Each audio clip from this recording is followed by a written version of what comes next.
तो back sighting करने के लिए ये स्टेशन है, यहाँ पे जाना है आपने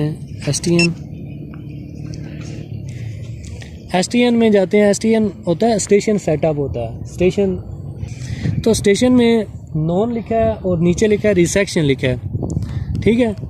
आपने सिर्फ इन दो पे ध्यान देना, बाकी नीचे नहीं। नॉन में क्या है कि बैक साइडिंग होती है, और रिसेक्शन का आपको पता ही है जी कि जब आपके पास अननोन पॉइंट हो, रिसेक्शन वाला ऑप्शन सेलेक्ट करना है और रिसेक्शन वाले ऑप्शन में जाके फिर जो नॉन पहले पे फोकस करना है, फिर दूसरे पे करना है। उससे फिर ये दो नॉन से अपनी पोजीशन फाइंड करता है। समझ आ गई? Yes sir. क्योंकि ये अननोन लोकेशन पे होता है तो दो नॉन की मदद से अपनी लोकेशन फाइंड करता है। और नॉन में क्या है, नॉन सेलेक्ट करेंगे, ऊपर देखें ये लिखा है इनपुट स्टेशन। इनपुट स्टेशन का मतलब है कि स्टेशन का जो है ना उसको डिस्क्रिप्शन पूछ रहा है, मालूमात पूछ रहा है, तो इसकी नंबरिंग दे दें आप, 1 दे दें या कोई भी दे दें, ठीक है। अभी ये कह रहा है कि ईस्टिंग नार्दिंग, कि अभी मैं यहाँ पे सपोज कर रहा हूँ सर, ये जहाँ पे टोटल स्टेशन पड़ा है उसकी हाँ उसकी मैं अभी सपोज कर रहा हूँ 105155 समथिंग, ठीक है। ये मैंने एंटर कर दी। नार्दिंग भी जो है ना ये भी मैं एंटर कर रहा हूँ 345026, बस ठीक है, एंटर। जेड क्या होती है? Sir elevation. हाँ लेके हम उसको छोड़ दें जी जेड एलिवेशन होती है। 00 कर लेते हैं। नीचे सीडी कोड डिस्क्रिप्शन होती है कि ये जो पॉइंट आप जिसके ईस्टिंग नार्दिंग दे रहे हैं, ये कोई टेम्परेरी पॉइंट है, कोई परमानेंट पॉइंट है, तो वो मज़ीद जो है ना पॉइंट की आप वजाहत कह लें।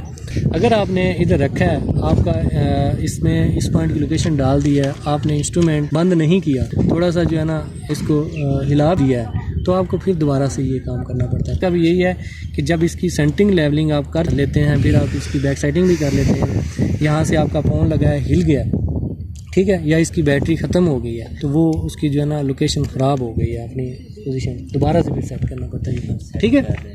Yes sir. जो डाटा पहले सेव किया वो तो रहेगा ना, डाटा पहले वाला सेव, हाँ उससे आगे फिर जो है ना दोबारा से बैक साइटिंग करके उधर से आगे फिर ओरिएंटेशन। तो ये कोऑर्डिनेट इसमें डिस्क्रिप्शन में डाल देते हैं हम, TBM टेम्परेरी बेंचमार्क या TCP लिख दें, टेम्परेरी कंट्रोल पॉइंट, कोई भी नाम दे सकते हैं, अपनी आसानी के लिए ही होता है।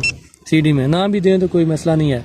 अभी आगे ये कह रहा है इनपुट स्टेशन में HI मांग रहा है, HI हाइट ऑफ इंस्ट्रूमेंट। ये रिड्यूस लेवल जब फाइंड करने होते हैं ना, तो उसके लिए हाइट ऑफ इंस्ट्रूमेंट इसको देनी पड़ती है, वो से मेजर कर लेते हैं। अगले पॉइंट में ये यहाँ पे HT पूछेगा, हाइट ऑफ टारगेट। जो आप लेवल से कैलकुलेशन करते थे ना, बैक रीडिंग पड़ी, उसमें फिर वो रिड्यूस लेवल में ऐड किया, हाइट ऑफ इंस्ट्रूमेंट आ गई, फिर हाइट ऑफ इंस्ट्रूमेंट से अगली रीडिंग माइनस करते थे, आपके पास रिड्यूस लेवल आ जाते थे। ऐसे ही है टोटल स्टेशन में, आप डायरेक्टली इसको दे देना कि हाइट ऑफ इंस्ट्रूमेंट ये है, टारगेट की हाइट ये है, आगे प्लस माइनस ये खुद करता रहता है। सर टारगेट की हाइट कैसे है पता चलेगी? मैं बताता हूँ ना, टारगेट की हाइट हमें इसके ऊपर नहीं लिखी हुई है, देखो ये हाइट ही नहीं लिखी हुई है, ये सेंटीमीटर 130 सेंटीमीटर है, 1.3 मीटर, ठीक है। ये दोनों साइडों पे लिखी हुई है। ये टारगेट हाइट जितना खुला होता है नीचे से ऊपर तक, तो वो हाइट हम इसमें डाल देते हैं, प्लस माइनस सारी कैलकुलेशन इसने करनी है। यहाँ पे हाइट में अभी हाइट पीछे भी नहीं डाली जेड की जगह, तो यहाँ पे भी मैं नहीं डाल, इसको 0 कर देता हूँ। इसकी हाइट इस क्रॉस तक मेजर करते हैं, इस क्रॉस तक, ये इसको लाइन ऑफ एलिवेशन कहते हैं। वहाँ पे HI एंटर करने के बाद एंटर जब की, तो फिर ये आगे ऑप्शन दे रहा है बैक साइड, ठीक है।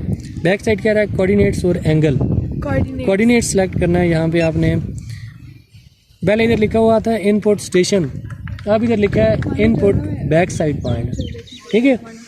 इनपुट स्टेशन का मतलब है इंस्ट्रूमेंट जिस जगह पे है, और इनपुट बैक साइड पॉइंट का मतलब है कि दूसरा जो पॉइंट जो आपको नोन है, ये उसकी जो है ना इन्फॉर्मेशन मांग रहा है, पॉइंट्स मुझे दें। बैक साइड में आप वहाँ पे 1 लिखा था, यहाँ पे 2 लिख दें, एंटर करें। ये दूसरे पॉइंट के कोऑर्डिनेट्स मांग रहा है, दूसरे पॉइंट के कोऑर्डिनेट्स भी नोन होंगे आपको, वो आपने यहाँ पे लिखने हैं 105125, ये सपोज हैं, ठीक है।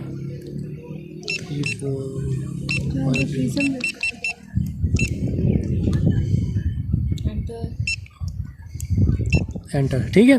जेड अगर आपके पास है, नॉन है, तो यहाँ पे एंटर कर लें, नहीं है तो आप इसको छोड़ दें।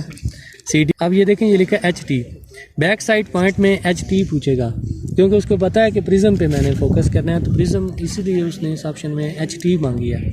जहाँ पे लिखा था ना इनपुट स्टेशन, इनपुट स्टेशन में यहाँ पे HI होता है, और इनपुट बैक साइड पॉइंट में यहाँ पे HT होता है। HT का मतलब हाइट ऑफ टारगेट, वो कैसे होती है? जी प्रिज्म रखा है, वो हाइट ऑफ टारगेट वो मैंने बता दिया कि यहाँ से आपने उसकी हाइट ऑफ टारगेट देख लेंगे। देखें, जब आपको कहा जाए कि आप बैक साइटिंग आपने करनी है, हाइट भी है, हाइट भी आपने करनी है, तो फिर हाइट भी आपको सही। बताई जाएगी। ठीक है, जब हाइट आपने इसमें अंडर करनी है ना, तो फिर आपने हाइट ऑफ इंस्ट्रूमेंट भी मेजर करनी है मेजरिंग टेप से। टारगेट की जब हो तो टारगेट की उधर से देखनी है, इंस्ट्रूमेंट की जब देखनी हो तो मेजरिंग टेप से आपने मेजर करनी है। एंटर कर लें। अभी ये कहेगा कि ये देखें site, back side and major, मतलब जो दूसरे पॉइंट के जो कोऑर्डिनेट दिए हैं, टोटल कहता है कि दूसरे पॉइंट के जो बाद में मुझे कोऑर्डिनेट दिए हैं वो मुझे एक दफ़ा वेरीफाई करवा दो, ताकि मैं वो देख सकूं कि मुझसे वो पॉइंट कितनी दूर है। कोऑर्डिनेट तो हमने इसमें डाल दिए हैं, लेकिन अभी इसको डिस्टेंस नहीं पता कि कितने डिस्टेंस पे है। वो जब हम उस पॉइंट पे फोकस करवाते हैं, जो पॉइंट हमें दूसरा नॉन है, फोकस करवा के यहाँ से मेजर करते हैं, तो ये डिस्टेंस कैलकुलेट कर लेते हैं। उससे फिर कोऑर्डिनेट इसको पास पहले ही मैं दे दिया है हमने कोऑर्डिनेट, उससे वो बेरिंग भी फाइंड कर लेता है। डिस्टेंस जो है वो इस बटन दबाने से कर लेता है। आगे फिर उसके कैलकुलेट करके आपको कोऑर्डिनेट उस पॉइंट के दिखा देगा। जो ये दिखाएगा वो आपने जो गिवन है आपके पास उनके साथ कंपेयर कर लीजिएगा। अगर उनके साथ मैच हो रहे हैं तो आपका इंस्ट्रूमेंट काम करने के लिए रेडी है।